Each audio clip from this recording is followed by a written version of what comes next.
Welcome, Nick Clegg, former Deputy Prime Minister. Welcome to Sheffield. As I'm sure you're aware, you're in a room full of students tonight, so the questions we ask are going to be quite student-oriented. But I think we're going to begin with your role in the Liberal Democrats. So a lot of party leaders tend to fade into the background once they've stepped down, but you haven't for some reason, and we'd like to know why. So what has motivated you to stay within the political limelight? Well, for a start, hello everybody. For a start, there's only 8 of us, so it's quite difficult to sort of recede into obscurity in such a small group. And I guess secondly, the 23rd of June, the referendum, which I think changes everything, largely for the worse.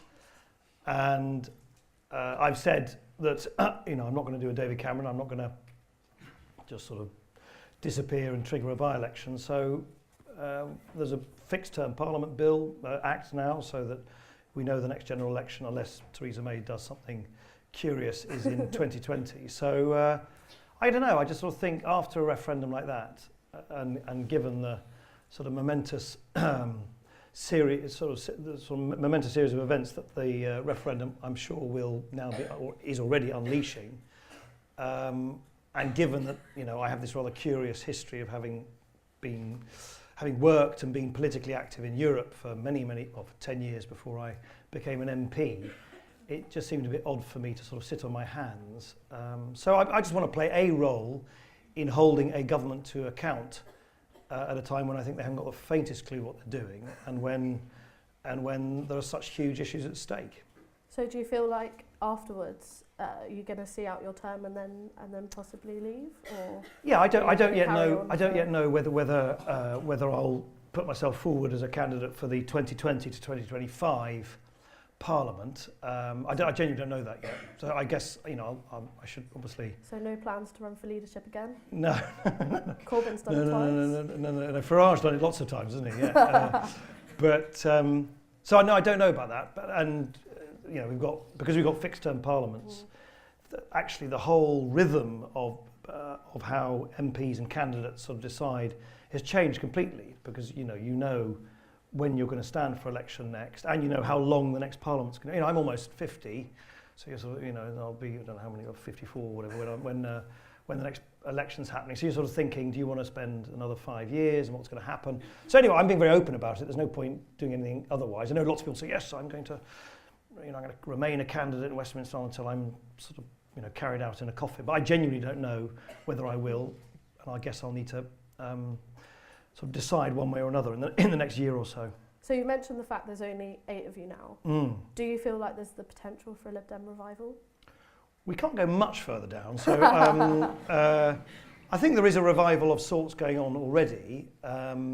If you look at, as you know, every week, or most weeks at least, there's a sort of smattering of local council by-elections around the country. And these aren't opinion polls. These are actually thousands of people actually traipsing on a Thursday to the polling booth and voting for a new councillor in their ward. And we're doing astonishing well on that measure. It's only one measure. It's only lots of straws in the wind, but they're all blowing in the right direction. I mean, I forget the statistics, but we've won more council elections, council votes in the last year than any of the other major parties. I think in the May local elections, we made a net gain which outstripped both the Conservative and Labour parties. Look, these are small. They're small but significant signs that where people have sort of Lib Dem leaflets plopping through their letterboxes, and where the Lib Dems are at least an alternative locally, they're giving us our support. And also, I just think the kind of temper of the times is very much one in which the right is lurching. And the Conservative Party in UKIP, in policy and ideological terms now, is completely indistinguishable, and Corbyn's Labour Party has clearly taken a swing to the left. Swing to the left. So there is a huge gap opening up. Now we're not going to fill that gap overnight, but I'm pretty optimistic that we will. Yeah. So if you feel like if you lead a centrist route, then you'll catch more members. Yeah, the problem, as I found myself, the problem with being if you call yourself a centrist politician, is that people say, oh, it's a sort of centre ground is a mushy, sort of insubstantial, vague, slightly insipid place to be, whereas I kind of think the kind of liberal, moderate tradition in British politics, stretches right back to the 19th century, is not insipid at all. It's a place of radical reform. But I think sometimes when people talk about the centre, and I'm sure I've made this error many times myself, it's as if it's a sort of process of of deduction or exclusion. I don't like that lot. I don't like that lot. So I'll plonk for the alternative in the centre. I think the centre ground in UK politics and across Europe and indeed in America, of course, is under massive pressure because of the populism on both right and left. So the centre ground is more beleaguered now and more under threat now than it has been at any time in my political career. But oddly enough, just at the time when it's most beleaguered, it's also most needed than ever before. So Tim Farron, new leader, said in a recent Guardian article that he believes in the next 10 years, the Lib Dems could be the main party in Parliament. What do you think about that statement? It is correct. What the leader says is always correct.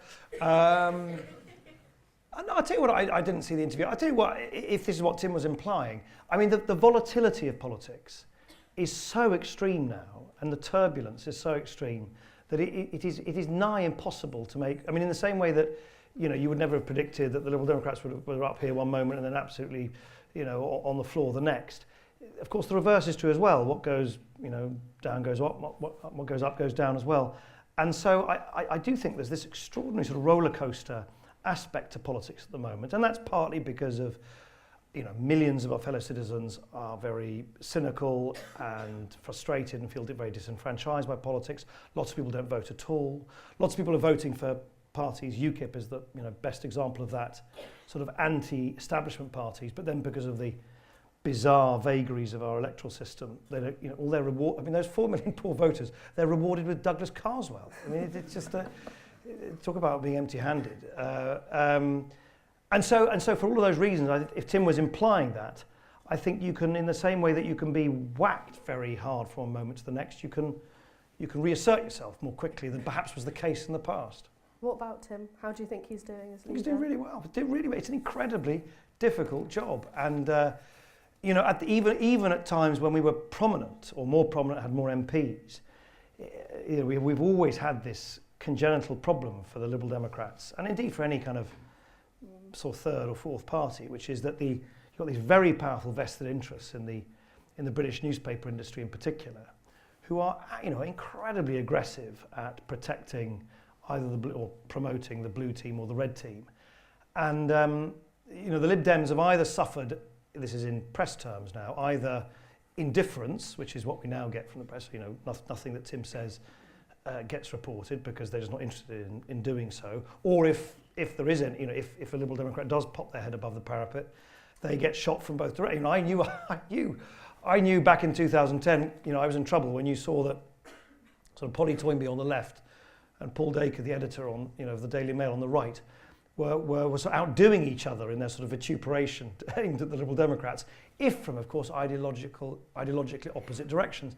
And in that environment, having suffered the defeat we did last year, it is really, really difficult to claw your way back. But I think he's going about it in exactly the right way. So let's go back to Brexit, because that's an interesting one. The Conservatives have obviously signalled that they want a hard Brexit, something that many people think will be disastrous. And I think by hard Brexit, they mean pulling out of the single market. So a recent Telegraph article said that yourself and Ed Miliband will be standing up to block Brexit in Parliament if it meant a departure from the single market. Is this the case? I didn't read what the Telegraph said, but I actually think George Osborne put it really pithily the other day. Did you see that? He said the country voted for Brexit, it didn't vote for hard Brexit. And I spent, obviously with much more time on my hands now, I spent much more time on the doorstep and sort of behind trestle tables on Ecclesall Road and speaking in debates across South Yorkshire and Sheffield for weeks and weeks in the run-up to the referendum. And I met lots and lots of people who said, no, I'm going to vote for Brexit, I'm going to vote against the European Union. I didn't meet a single voter who said the reason I'm going to vote against our membership of the European Union is because I think this single market thing is a malarkey, is an absolute nonsense, and I want to cut British companies off from its largest export markets, and and I want to make us poorer, and I want to see unemployment go up. And I mean, it was a complicated. I mean, it's a complicated thing to decipher why 17.5 million people vote against our membership of the European Union. And I suspect had lots of, there were some people who were sincerely anti-European, there were some people who wanted to sort of restore Parliament to its 19th century glory and sort of untrammeled sovereignty, and there were lots of people, who believe all the stuff about European red tape and so on. But there was no one who sort of said, the one thing I don't like about the European Union is that it gives us untrammeled and unqualified access to our neighbouring European export markets, which is why it's such a sort of, it's such a misinterpretation of what happened on the 23rd of June for Theresa May now to say that she wants to pull us out of the single market as well. So no, I have there was a debate yesterday and there was a debate on Monday, which I participated in both of them, and myself and Ken Clarke and Ed Miliband and Nicky Morgan and Chuka Umunna. I mean, it was an interesting constellation of people from all parties who are now saying, hang on a minute, okay, we're leaving the European Union, but for heaven's sake, let's do this in the most sensible way we possibly can. But don't you think that when people thought that they were voting to leave the European Union, that meant the single market as well?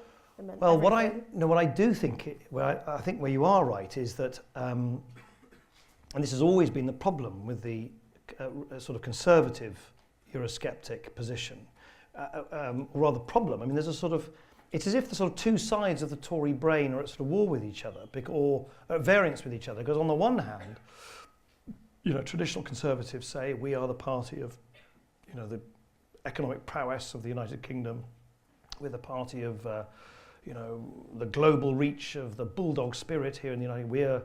We support the export prowess of British companies. And on the other hand, they say, but we don't want in any way, in any shape or form, obey the rules or rulings of anybody else. And the problem is, you can't have both those things in a single market, remember, which has nothing to do, or very little to do with tariffs, which is what I keep hearing all these Tory politicians talking about on the telly and on the radio. Want tariff-free, tariff-free. Tariffs, I mean, I think actually unique in Westminster politics. I actually spent some time years and years ago as an EU trade negotiator. I spent lots of time in China. This is in the mid-90s as part of the team negotiating China's accession into the World Trade Organization. And the point is, tariffs aren't that important anymore. Well, they are for some products, particularly agricultural products and some others, but actually that's kind of yesterday's problem. The point about the single market, which was what Margaret Thatcher understood, and Jacques Delors and Lord Cockfield, the Labour commissioner in the European Commission at the time, who was the principal architect of the single market. The genius of the single market is it recognises that the main impediments to trade these days is not the levies, the taxes, the tariffs. It's not what they call in the jargon the non-tariff barriers. So everything from the qualifications which allow a lawyer to practice in Munich as much as they do in Manchester, or the fiddly requirements on the latest electronic gizmo, or the consumer protection standards for the colorants in plastic, bath ducts, whatever, all that stuff. And what the insight of the single market was, instead of having 28 different rules on plastic duct colorants, let's have one. And that's the bit which the Tories don't seem to understand, is you can't have access to that single market of rules, or rather one rule, and then say, but I'm not going to obey those rules. That's impossible. That's impossible. So at some point the Tories have to make a choice. They either elevate this kind of fetish they have of not obeying any rulings or rules by anybody else, which is a very bizarre ideological assertion to make in a world of globalization, where of course we share rules and norms, or they're going to have to come clean with the British people and say, because of that obsession, they're going to make us materially and substantially poorer. So what's your ideal take on Brexit? If we are. Well, ideally, I wish we could sort of, reverse it, I guess. But that's not going to. Well, it's not going to happen unless. It's not going to happen unless people's opinion. I mean, millions of people's opinions demonstrably change and over a sustainable period of time. So, assuming that doesn't happen, and we are going to leave the European Union, the next best, but it's still very much the second best option, I think, is a kind of version of the sort of Norwegian model, which basically means, technically it means that the United Kingdom would have to join something called the European Economic Area, where you have unqualified access to the single market, but you then of course do have to accept the rules and rulings basically made by others, but that's part of the deal. But you have greater control over freedom of movement if you want. You can negotiate your own trade agreements with other countries if you want. But I mean, it's not ideal, but of all the options, something not identical to it, but akin to that, the Norway-style status, I think, is the next best thing. So moving on from Brexit, while you did achieve some of your 2010 goals, so actually you held your AV referendum, there's been a lot of criticism that you didn't do enough to stop the Conservative Party from making the cuts that they did. How do you feel about this accusation? Well, I think I'd make a distinction. I think where the cuts fell, yeah, sure. I mean, if I was Prime Minister, it was a Liberal Democrat government, we would have changed the balance, probably more towards more tax increases, particularly on the very wealthy, and a little less on welfare, for instance. I have to say, in terms of the overall amount, I think it's very difficult to somehow claim, we did some crazy thing. I mean, actually, in the jargon, the kind of fiscal contraction over the period 2010 and 2015 was less severe than Alistair Darling's and the Labour Party's own proposals in the latter part of their government. And though I know it doesn't feel like that, of course it doesn't. Of course, public spending has continued to increase. It just hasn't increased at the same pace. And if you compare what happened under the coalition government to what was happening to most other European countries, actually we had the mildest form of fiscal contraction. So I think I agree with you that obviously in a coalition government, we could not, and I could not, certainly not as a leader of the smaller party, insist that the mix of tax increases versus spending reductions, and crucially also the spending reductions where they fell, I couldn't hold sway. But in terms of the overall pace, no, I was very, very hard line on that. I mean, I remember vividly, and I describe it in a book I've just published, which is available at a reasonable price in all high street bookshops. I describe in some detail there. I can't remember what year. I can't remember. Was it 2011 or 12? Anyway, it was a period of time which you may remember when the economy wasn't recovering, and there was a great clamour for a Plan B, and the tax receipts were declining. And I remember George Osborne and David Cameron asked Danny Alexander and I to come to a meeting where they wheeled out the kind of senior sort of mandarins from the Treasury who sort of told me in very severe terms that we needed to cut another swinging, I forget what it was, £13 billion from public spending to meet our original objective of clearing what's called the structural deficit. It's the sort of bit of the deficit that doesn't erode with growth by the end of the Parliament by 2015. And if we didn't do that, there'd be a crisis in the bond markets, and UK PLC would be vulnerable to attack again, and blah, blah, blah. Anyway, and I said, absolutely no way, we're not going to do that. We will stick to the plan that we set out at the beginning. If it's going to take longer, so be it. Now it turns out, after what Philip Hammond said, not only was it not completed, the exercise of clearing the decks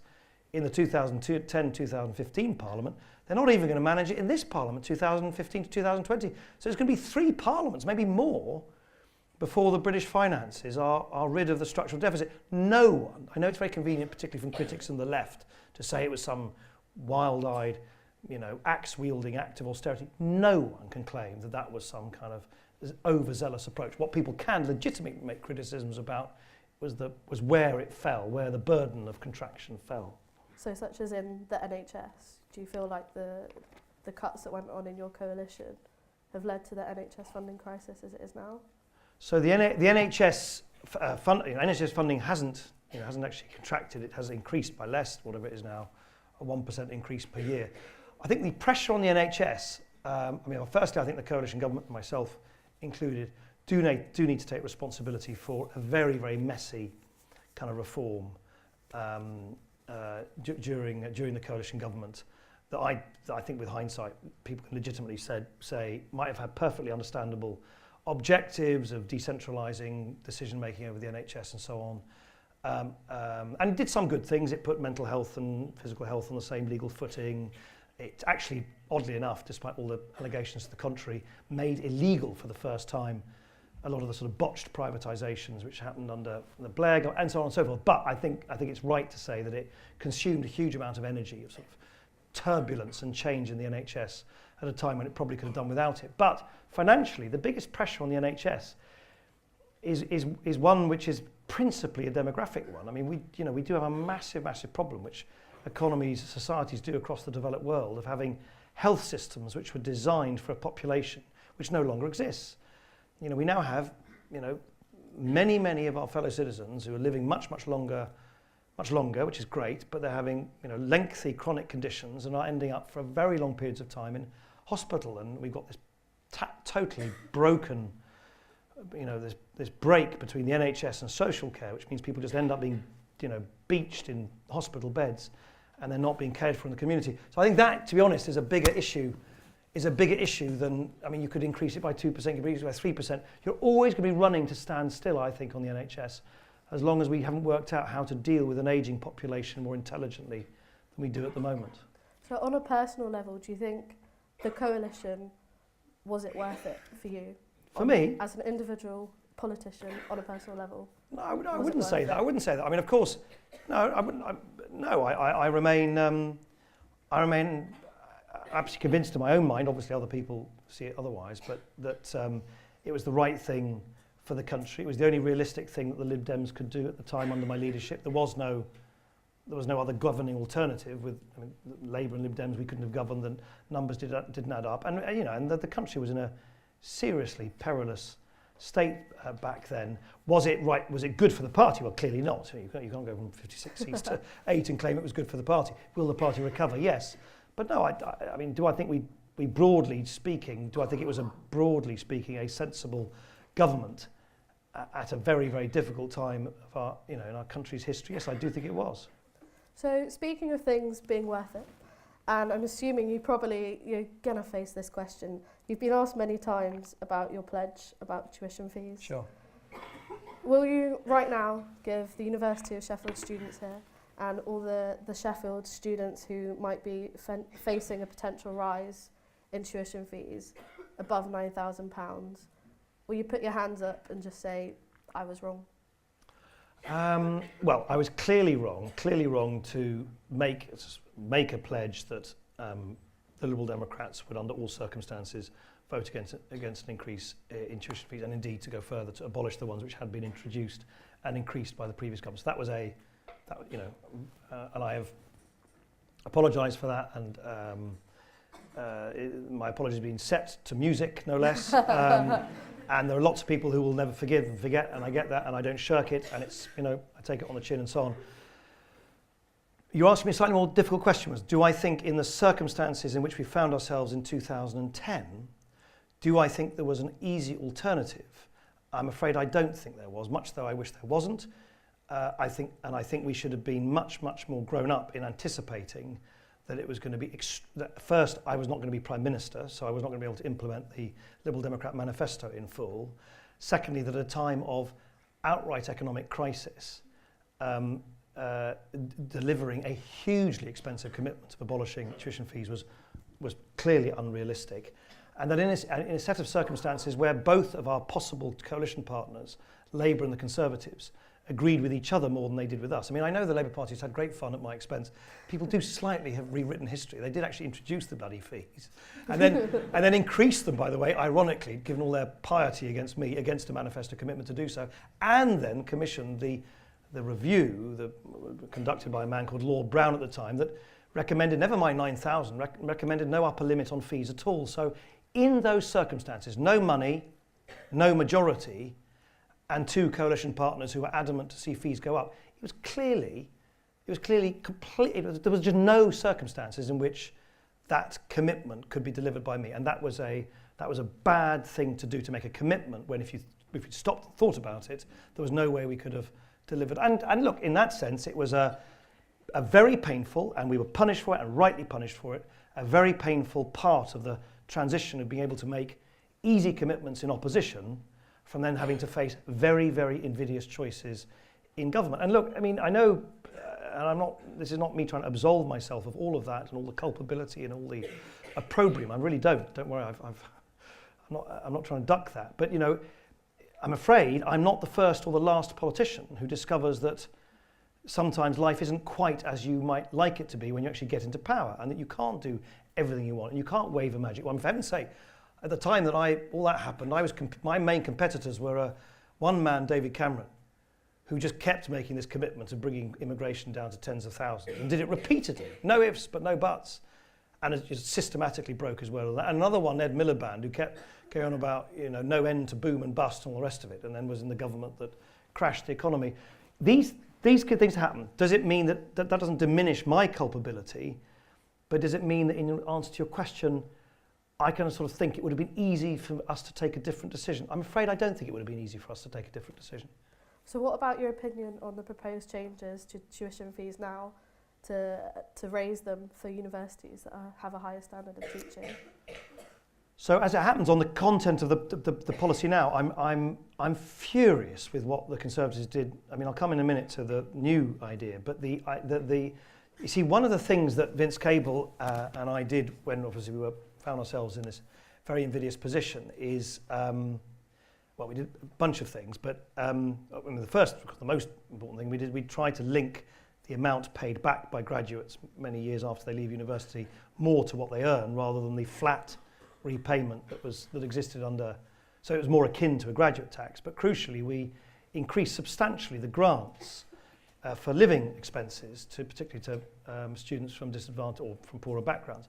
I think the fact that the government has done two things in a very hasty and I think very underhand manner in the last year or so. Firstly, to convert a lot of those grants into loans, but secondly, then not to index the threshold at which you start repaying the earnings threshold at which you start repaying your tuition fees. In other words, by not indexing 21,000, which is something we absolutely clearly said at the time, and was a crucial component of trying to make this thing more fair than it, dare I say it looks, by raising it from 15 to 21 and then making sure it's indexed.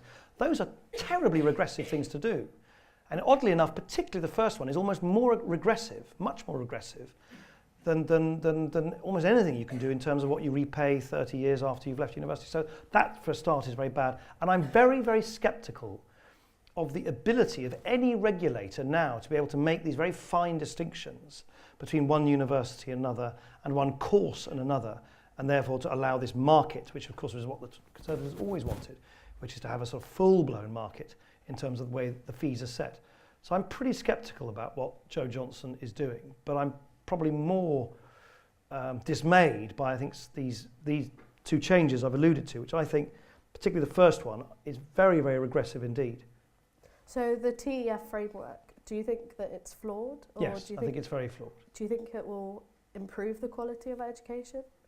Well, why I'm sceptical is I just struggle to work out how any regulator... Oh, God, sorry. That is home, but I will run later. Put them on speaker. Yes. I mean, to be honest, I've got to be candid with you. I haven't. I mean, to put it mildly, I'm not sure if I'm the most credible person to speak on higher education policy. So I don't tend to delve into the details of it as much as I used to. But from what little I've seen, I'm just really sceptical about the ability of any sort of this, this objective regulator to make incredibly fine distinctions about research, teaching, student satisfaction, and so on. And of course, the worry is that you then get, you get the kind of sort of target setting or target chasing mania that we get in other parts of the public sector in areas of academia, which for which it's just really difficult to make those kind of adjudications. So, yeah, I certainly haven't been persuaded of it so far. But aside from tuition fees, yeah. in a place where yeah. you've slipped it now, in a place where many of your constituents are students, what do you think our top priorities are? Well, I would have thought ones that many people share, which is particularly after you leave university, what are your prospects for employment? What are your prospects for housing, never mind the sort of bigger things that tend to sort of bind lots of students together in a sort of more value-based things of internationalism, the environment, liberalism, small L liberalism in the broadest sense of the word, and so on. But there are changes in the way work is organised, and the way pensions are organised, and the way housing is organised, which are potentially very, very punitive to the younger generation compared to the older generation. And, we, as a society, as you go through life, you tend to build up two big assets, pensions and housing, and they are being increasingly hoarded by the older generation. And that doesn't feel like that to them, and I don't mean to make this a sort of anti-oldie point, but I think the gap between the kind of assets that younger people have compared to older people is now more extreme than it's been, well, certainly at any time in my political lifetime, and that would worry me terribly if I was a student now, and I'd worry terribly that I'm not getting a fair crack at the whip. What about more in the short term, say with rent prices? I think a Labour councillor for Walkley has proposed something that was passed about interest rates, which would be passed on to landlords, which would then increase student rent prices. Right, I don't know, what do you mean? There was a councillor for Walkley proposed a change to business rates or something along those lines, which would then increase student rent prices. Yeah, no, I mean, look, anything which particularly dramatically increases the living costs and particularly the housing costs for students is obviously, incredibly unwelcome, particularly if it's kind of random. It sounds fairly random. What was that from a Labour councillor? A Labour councillor. Oh, right. Well, okay. I Well, know. I hope Equally so shocked. call him or her out for that. Yeah, look, housing. We have housing generally is now. It's reaching. It has reached actually. We're long beyond that point. It is on such a sort of crisis setting in the United Kingdom as a whole. And by the way, the coalition failed just as much as all governments of all political persuasions have failed for a generation or so to build not just but certainly not affordable housing on the kind of non-affordable definition by the government, but social housing and public housing on a much, much larger scale. It's funny enough, the one area of, not the one, but it's one of the areas where the longer I've been in politics, the more I become, how can I put it, more inverted commas left wing. The more I've become convinced that all the market-based solutions to building the hundreds of thousands of new homes that we need to build in this country, many of which will benefit the younger generation, many of which will benefit students. I basically come to the conclusion that there just is no sort of market-based solution. However many incentives and tax breaks and planning reforms that governments introduce, actually, particularly now at very low interest rates, we should be borrowing far, far more than the government has recently announced to build over a sustainable 5, 10, 15-year period of time huge numbers of homes up and down the country in a way that would probably do more than anything else to alleviate a lot of the pressures that I suspect people leaving university now face. Since you represent a constituency you didn't grow up in, what's your opinion of MPs representing constituencies where they're not from? It can be done, but you have to kind of, I think the key thing is if you don't, and I wasn't born in Sheffield. The reason I became MP here was because a friend of mine used to be the MP for Sheffield Hallam, and I was the Euro MP for the neighbouring area, for Derbyshire and East Midlands and so on. So I used to come to Sheffield a great deal. I was living in Nottingham at the time, so I knew it well and liked it enormously, but I didn't claim, because it's not true, that I was sort of born and bred here. So of course, I don't think there's not a fatwa against people to stand in areas where they weren't born.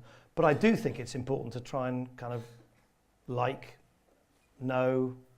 feel a very strong affinity and association with any community you represent in Parliament, of course. So you feel like you can be fully representative and grasp all of the local issues? If you're not born in a place? Yeah. Of course, but yes, of course, people move around, don't they? There's lots of MPs of all parties who live in an area, but where they weren't necessarily born in that area, yeah. So after being Deputy Prime Minister of the UK, how does being an MP impact on your personal security? I read in your new book that you had to use secret tunnels at some points. When I was a Deputy Prime Minister? Yes, well, thankfully people are slightly less, we'll see later, slightly less inclined to sort of yell at me now than they were then. But look, I mean, we have an interesting culture in our country, which I think is a good one, is that, if you're, I think prime ministers get sort of lifelong protection, and I don't and didn't and wouldn't seek it either. I found it actually much though the police officers and the team that I had with me sort of 24 hours, when I say 24 hours a day, they weren't in the bedroom or anything, but they had with us all the time. While they were great, it was actually quite nice to get you some privacy back. And no, I feel very sort of comfortable without having a great entourage around me all the time. It's a pretty unnatural way of living, and I wouldn't want to do it for much longer than it was absolutely strictly necessary. Yeah. I mean, especially in light of the murder of Joe Cox, do you feel like there's a different atmosphere within politics? I think there is clearly a sort of rage against not just politicians, who all politicians of all stripes are all summarily dismissed as sort of venal, amoral sort of lizards, and that's a sort of familiar thing, and that's been bubbling along forever. I mean, everyone hates politicians and always has done, sort of thing. But I think what's happened is, firstly, the kind of cynicism about anybody in public life has sort of widened and deepened over time, and I think the very corrosive influence of campaigning papers like the Daily Mail, where everyone from doctors to judges, from prison governors to MPs, everybody has the sort of very worst motives ascribed to them. The only people uniquely who don't have the worst motives ascribed to them are, guess what, newspaper editors. But apart from that, everybody. And so I think that's, and then of course with the sort of really, really kind of agonising distress that people have felt for year after year after year now, socially and economically, particularly after the 2008 crash. I think that combination of kind of daily fury against people in public office and personal kind of a sense of powerlessness and kind of economic anxiety, I think that has created a climate where people now, and social media has partly fostered this, people now say things, I mean, sort of unspeakable things about other human beings on a scale and with a sort of the kind of level of vitriol that yeah, I saw it myself. I mean, I'd watch kind of otherwise rational, adults just splutter things and sort of say these kind of, I remember, I had Labour MPs in the Parliament used to say, Clegg, you're like a Quisling. I mean, does anyone know what Quisling? I mean, Quisling are collaborators with the Nazis. It's just sort of it's a weird language which has become ever more unbridled, and I think that has the worry about that is if you play that kind of dog whistle politics, then a mad dog somewhere will bark at some point and bite, and that's the danger. That's the danger. I think people have forgotten that if you, particularly other politicians, well, all politicians and people in public, if you say kind of unspeakable things about other people, don't be too surprised if people then start trying to do unspeakable things. So I think we're going to close this section of the interview with one more question. So what has been the single best and the single worst moment in your political life? Right. Single best. This is such an earnest answer, but I was one of the things that I, notwithstanding obviously all the anger and disappointment about higher education, one of the things that I spent a lot of time doing in government was, much though we were of course withdrawing taxpayer subsidy in higher education, we massively increased the amount of money going into the early years education of kids from the poorest backgrounds, because all the evidence shows that that's the best way to promote social mobility, is to help the poorest kids at the youngest age. And so we introduced things like early years support for 2-year-olds from the poorest families, free meals for the first 3 years of kids at primary school, and something called a pupil premium, which I'd first written about, 15 years ago now, which was basically a massive sort of subsidy of money going into the school system to help with the education of children from the poorest backgrounds. And it was a massive battle to get the Tories to do this, and I see now in the newspapers they're busily unpicking it and so on. And it's a very radical thing to do. It's a genuinely radical thing to do. It's not something which trips off the tongue. You don't read about it very much, but it's a very radical thing to do, to move the funding in school to really support most disadvantaged kids. So I think when I first saw the early evidence, and it was in November of the year before last, when the first official statistics showed that the so-called attainment gap was closing in the school system, and people thought it was in some part because of the pupil premium. That made me that was a fantastic moment. It doesn't catch the headlines, no one else will know about it, but I thought, wow, that's a big thing. That's a big thing for the good. The worst, look, it might sound melodramatic. I have to say to you, I found the Brexit vote by far the worst moment of any time. It's not, it wasn't sort of my thing, or how can I put it? It wasn't a decision I was associated with in any, particularly direct sense. But as a moment of what on earth are we doing as a country, and I had a feeling that we're losing something very precious that I value a lot, and it's going to be very difficult to get back. I personally found it even more distressing than the general election result just a year earlier. Well, thank you very much, Nick. I think we're going to open up the floor for a Q&A now. I have to say, quick disclaimer before we do have the runners passing around the mics. If you do start to say anything particularly rude or offensive, we'll cut your mic and ask you to leave. So, with that, does anyone have a question nice, for isn't Nick? It? Yeah. So we've got someone down here. If someone wants to get a mic to them.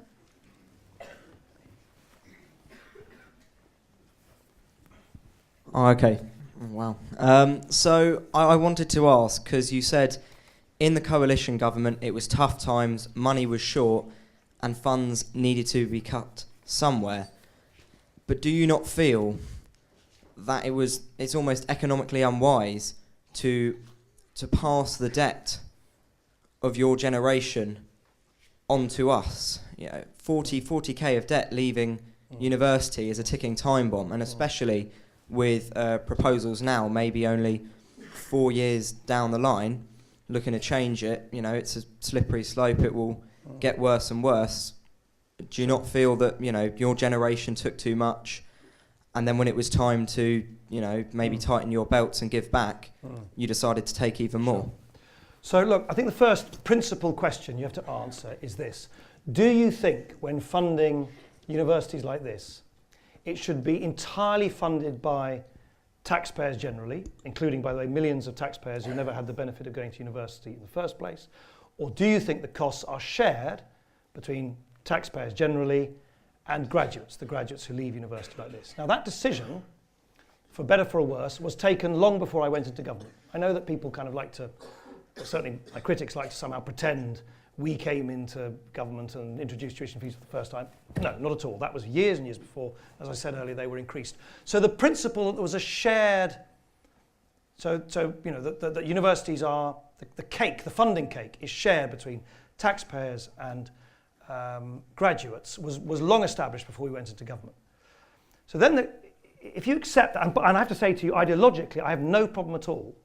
I have no problem at all with the idea in yes, highly constrained financial circumstances, that you say that graduates make a contribution, if retrospectively, to the cost of university education, because of the overwhelming evidence that university education massively increases your earning power, as long, this is the key point, as long, in my view, as it's linked to the earnings that you accrue as a graduate. If you accept that assertion, that it is that the funding is shared for taxpayers generally and from graduates, then the question is, how do you ask graduates to pay, right? Now, I personally think the key principle has to be that it is not a debt in the traditional sense of the word, which is sort of hung around your neck forever and you have to pay regardless of your circumstances, that you only start paying when you have sufficient means to do so, and obviously that there is a link between how much you then earn beyond that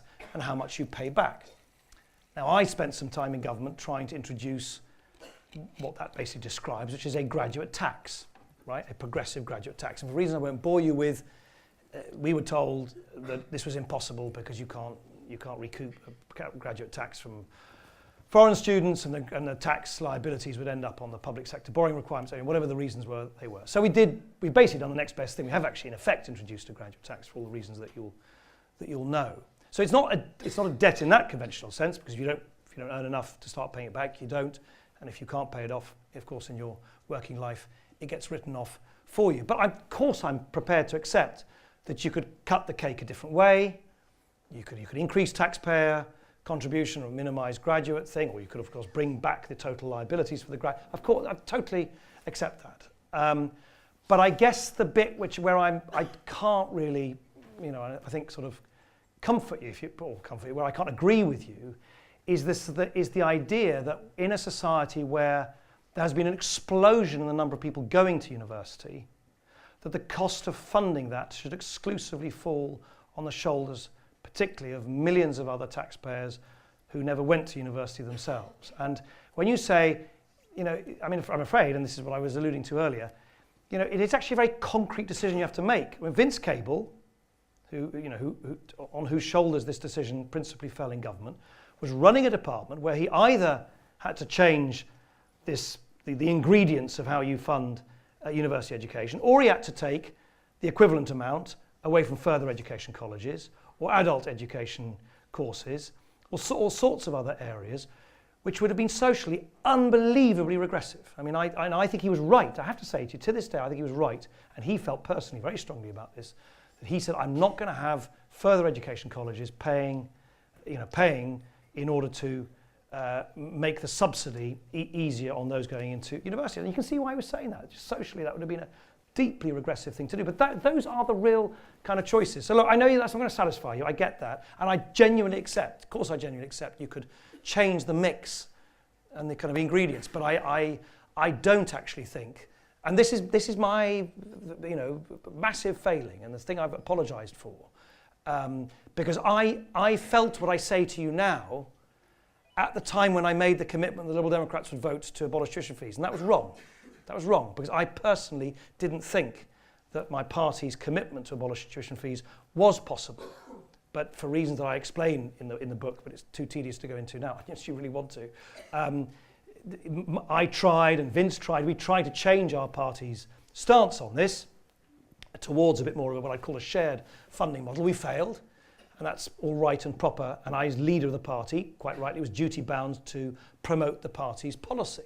But clearly, it was a fundamental error on my part to do so when I had such personal misgivings about about its sustainability. So that's background explanation. It's not going to, I understand it's not going to satisfy the thrust of your question, but it's an honest response nonetheless to it. Right, perfect. Do we have any more questions? Yeah, someone in the is it Burberry? I'll call it Burberry. Burberry cap there. If you can keep it nice and concise, please. Oh, hiya, Caitlin Ward. Since the EU referendum, everyone knows about the Brexit and the Leave. What I've kind of seen is a lot of responsive behaviour from mainly up north. A lot of people are becoming more radical.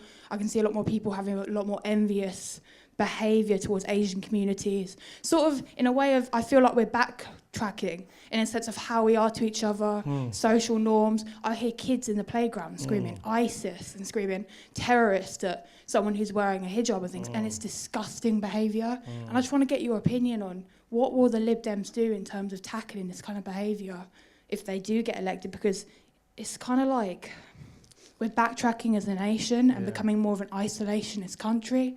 And I don't want to put my kind of, I don't want to put it into, MPs saying it's our fault, it's not, it's kind of a social problem. But how do we end up going back into the commune, and how do we end up going back and thinking these are our family, these are our friends? My next door neighbour, friendliest Ukrainian woman in the world, but yet she'll still get criticised as taking money and taking taxes, and that's wrong. I think it's disgusting. So. Yeah. No. I mean, you're quite right to appear as distressed as you are, and I think most people would share that. That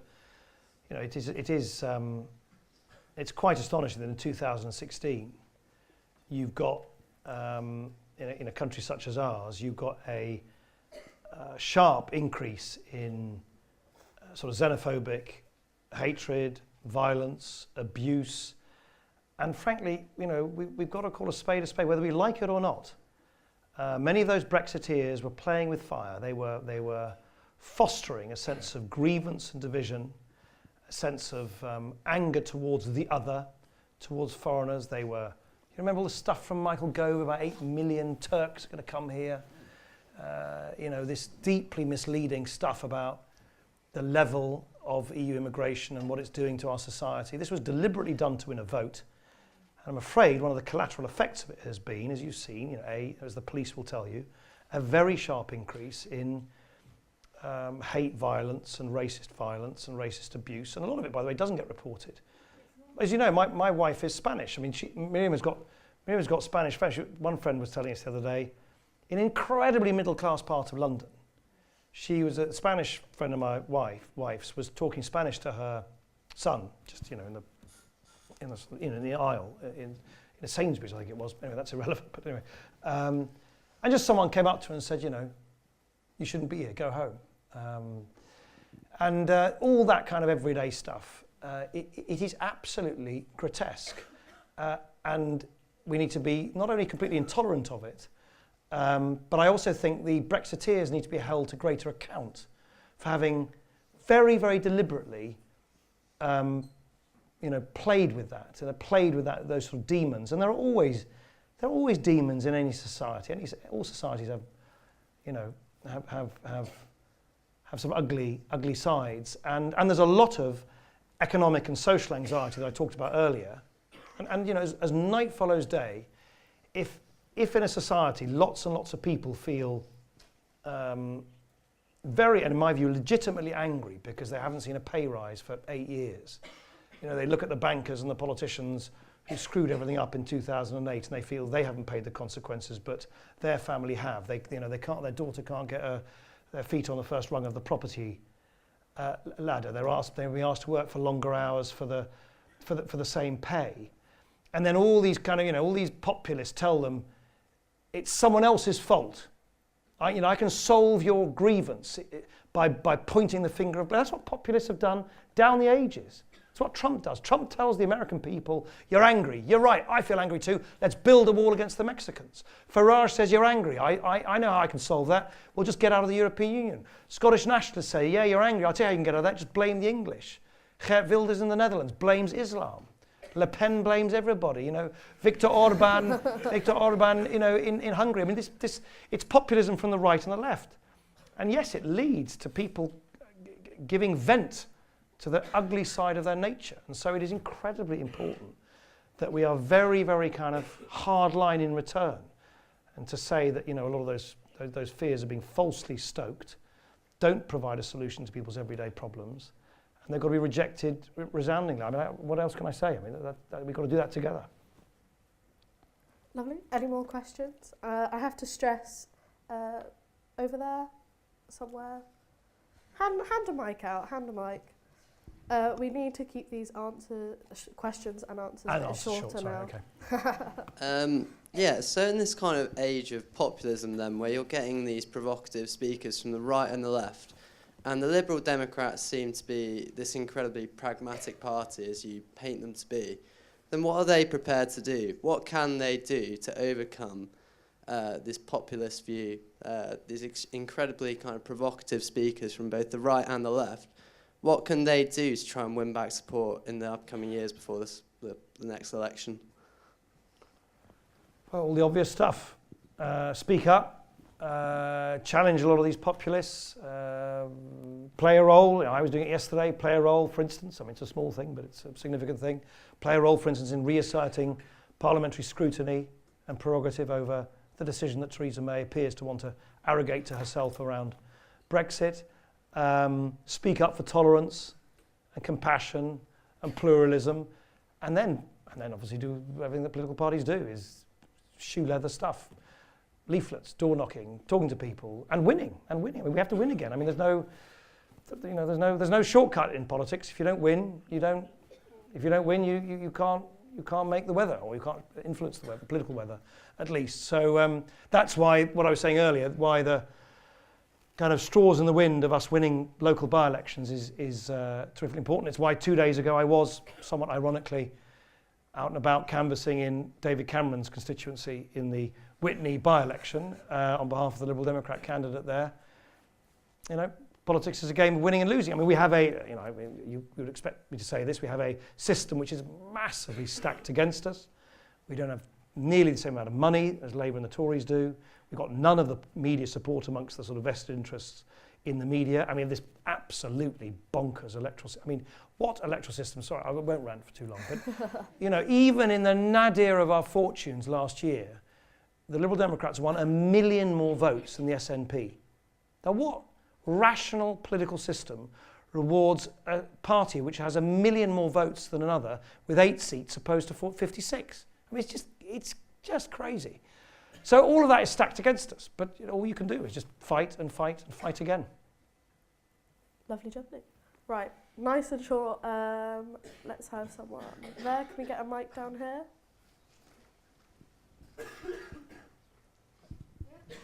That'll do. Why do you think Sheffield voted to leave?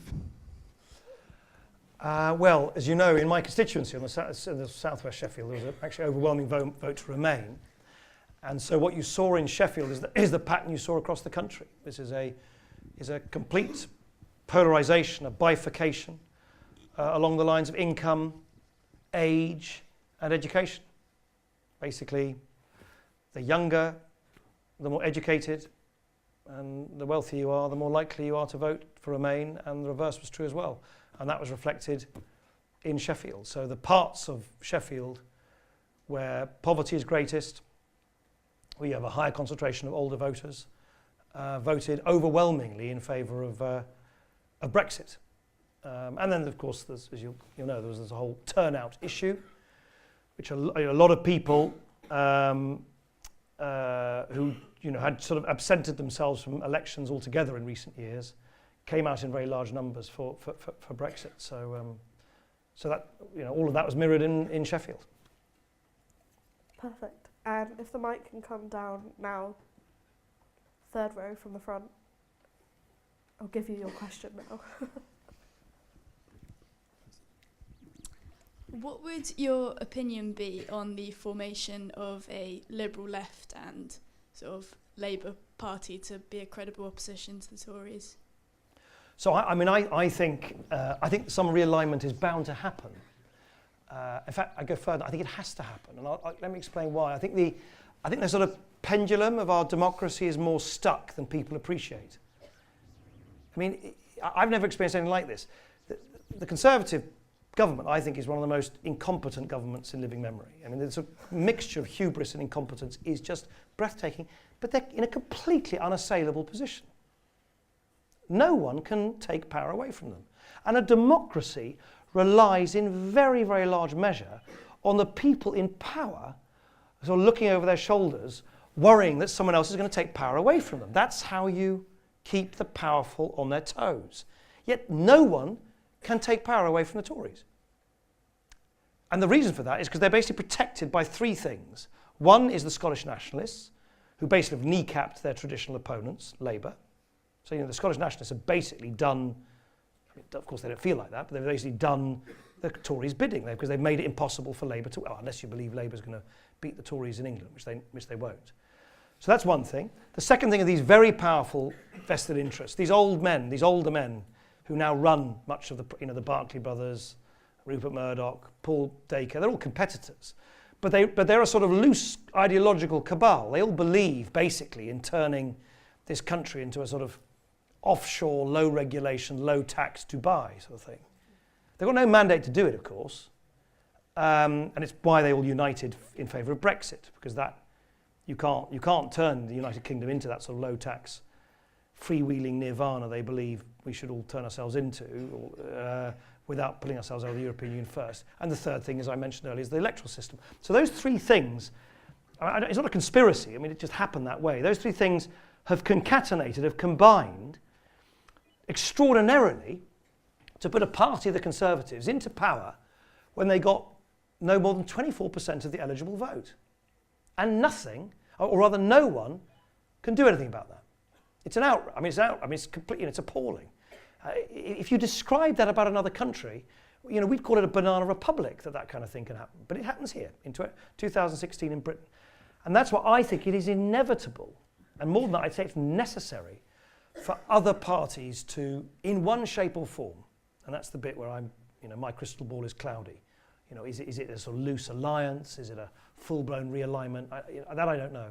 But in one shape or form, if we want to restore balance to our democracy, anti-conservative forces are going to have to work together much more than they do. And oddly enough, I think one of the things that's happening in Westminster, I noticed myself, I'm now having more conversations with Labour MPs than I have done in the last 11 years, much to their surprise, as much as mine, I think, and indeed with sort of liberal conservatives. So I think in a really odd kind of way, that will only manifest itself over time. I'll stick my neck out. I think the seeds of the Conservative Party's downfall is oddly enough being sowed by them, by taking such a hardline stance on Brexit. They're almost compelling politicians of other parties to start talking to each other, to start exchanging ideas, to start feeling comfortable in each other's presence. Now, where that will lead and how, I don't know. But it has to lead at some point to a meaningful challenge. Otherwise, basically, we're just stuck. The pendulum has just got stuck. And that is not right. That just simply isn't right. Right, I think we're going to take another question from over here. So, one of these two people down here. So, how do you think David Cameron will be remembered in 20, 30 years? Or how will he go down in history? Well, not too good, really. No, and I say that, obviously say that. I think it's, look, I really do, I mean, I'm not a Tory, never have been, violently disagree with him on so many things. But I do find it, from his point of view personally, it's kind of a tragedy because, he was actually not he was not a bad coalition prime minister. I mean, it's quite difficult actually to be, dare I say, it's quite difficult to be a coalition deputy prime minister as well, because you're constantly having to navigate this endless argy-bargy between two parties. And he wasn't, he was pretty good at that. He was quite good at kind of trying to keep everybody on board. He was infuriating in many respects, but he kind of was pretty kind of good at trying to keep a two-party coalition, despite all the bumps and scrapes and all the arguments and all the, mutual recrimination. He kind of kept the show on the road. Well, we both did. But here's the tragedy. He could never admit it. He could never admit that he enjoyed being a good coalition prime minister, because he couldn't admit to his own party. He couldn't admit to Paul Dacre on the Daily Mail. He couldn't admit to the supporters in the Daily Telegraph that he actually liked sharing power. So he had to constantly pretend that the Tories were somehow sort of, and he was unwillingly having to deal with these pesky Liberal Democrats. What he really wanted to do was and the proof is in the eating of the pudding, because once the coalition ended, he was an abysmal prime minister, Conservative prime minister for that year. Did you remember what happened that year? They didn't just lose one budget, they lost two in a year. It was an absolutely spectacular act of incompetence. In most democracies, if you don't get your budget through, if you don't get your finance bill through, you fall in a democracy. They did it twice. And then, of course, the thing that he, I'm afraid, will be remembered for is this this monstrously reckless gamble on Europe, which he didn't need to take. He took it purely to placate the divisions in his own party. He was far too complacent and thinking that it would always be one. So the tragedy is, that is what, unfortunately, he'll be remembered for. He was not a very good prime minister at all of his own party, but he was, curiously enough, not a bad prime minister of something which he never appeared to at least be able to admit to himself, because sort of politics and pride dictated that he could never admit that he wasn't, he was pretty good at the one thing that he could never admit to. And that's a sad thing. It's a sad thing for him. Right, I think we have time for one more question. Two more. Two more? And I'll be brief. Okay, if you promise. Uncharacteristically so. Right, down here, please. Hi. You seem really angry about the electoral system in Britain, rightly so. It's awful.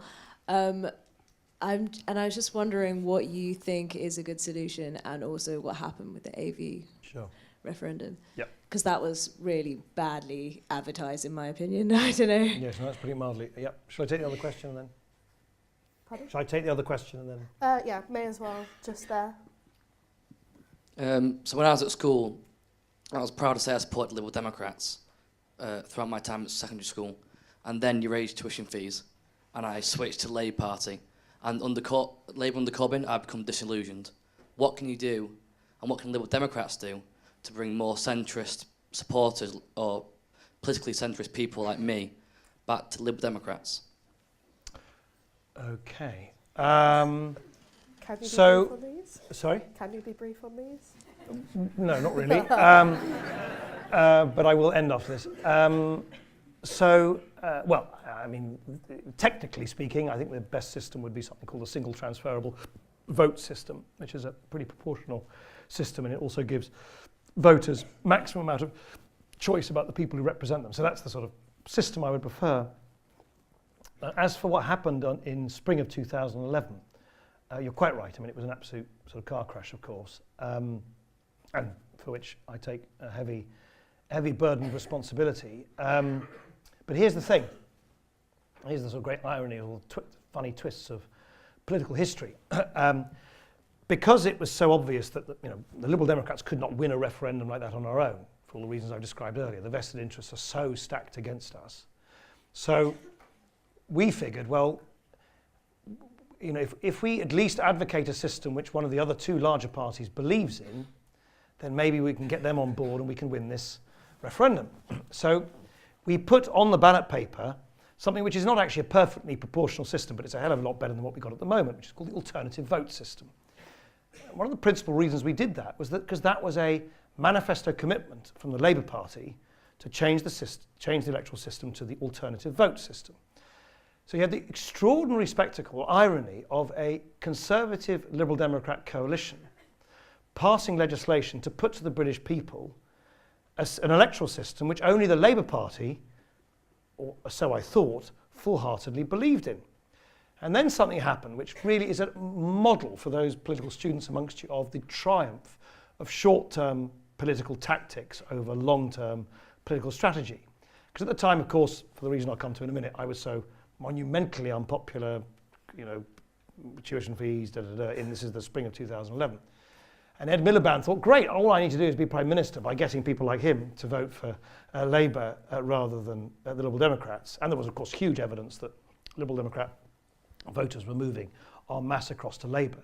Ed Miliband decided, well, sod that, I'm not going to do much to help Nick Clegg in this referendum. Instead, I'll use the referendum to kind of twist the knife further, which they duly then did. And actually, it was the Labour people who were the most aggressive and vituperative in skewering AV by kind of skewering me.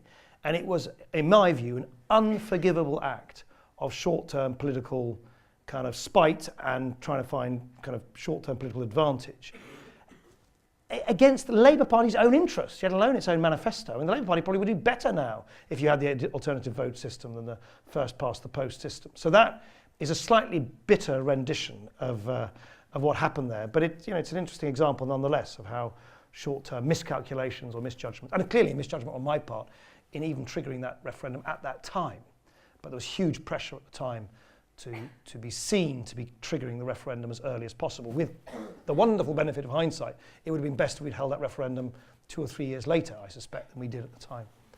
As for what can I say? Well, look, how can I say? I mean, if for you the tuition fees issue is the thing that, in a sense, is more important to you, then you're perfectly entitled to have that view than anything else, then I suspect there isn't very much, well, certainly not very much that I can persuade you of that might sort of revise your view towards me. But if, as I hope is the case, you accept that politics is a much, much more than even one big controversial decision like that, then I hope you would look at what we did over the 5-year period on everything from some of the educational reforms that I've talked about, the defence of civil liberties, the defence of Europe, some actually very radical green policies, all of which have been unwound by the Conservative Party now, to just basically keeping that government over a 5-year period of time in the kind of moderate centre ground, not allowing it to lurch in the kind of hardline ideological sort of austerity direction that it would have done otherwise. If you give us some credit for that, And much more importantly than any other single policy, if you believe in the values, not just of the British Liberal Democrats, but of British liberalism, which, by the way, upon which, or about which, the Liberal Democrats don't have a monopoly. Of course not. There are liberals in other parties as well, including the Labour Party. But that tradition, that British tradition of internationalism, of compassion, of tolerance, of valuing evidence and debate over kind of prejudice and kind of grievance, those are values which I think are incredibly precious, and they are under severe threat now, in my view, in this country, not least because Jeremy Corbyn is not standing up for them, and Theresa May now is basically a prisoner of her hardline, Brexiteer backbenchers. So the Liberal Democrats are the only UK-wide national party trying, against the odds and from a low base, to speak up for those values. So I think at the end of the day, my short answer to you is one of values. And if those values are values you recognise and share, and if those values are important enough to perhaps offset the legitimate anger you felt about that decision on that particular area of policy, I hope you would think of drifting back. And with that, thank you very much. Yes, thank you very much.